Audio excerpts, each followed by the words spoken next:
Kenny, thank you. Today's windy winter weather, not limited to Tucson. Folks in Cochise County, as Kenny mentioned, experiencing wind gusts up to 60 miles per hour. That was observed by the National Weather Service. KGUN 9's Eddie Salaya is in Willcox, where he spoke with a man who lost part of his roof and another who puts roofs on homes for a living.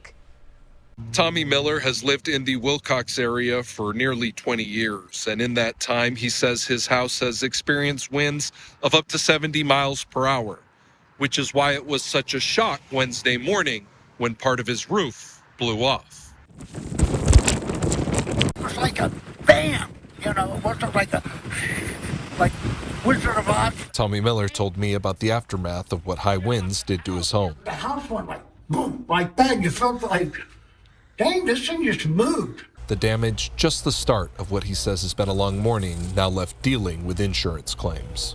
Finally, I called my agent and I said, look, this is what happened.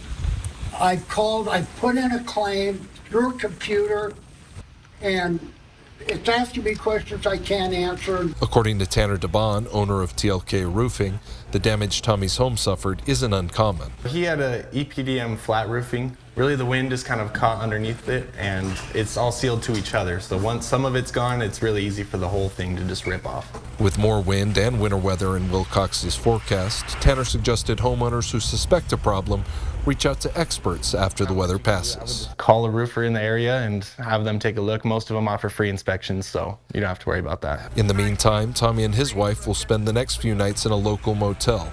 He says he feels lucky the damage wasn't worse. This didn't just happen to me. It's happened to somebody else that doesn't have insurance. From Willcox, Arizona, I'm Eddie Salaya, KGUN 9.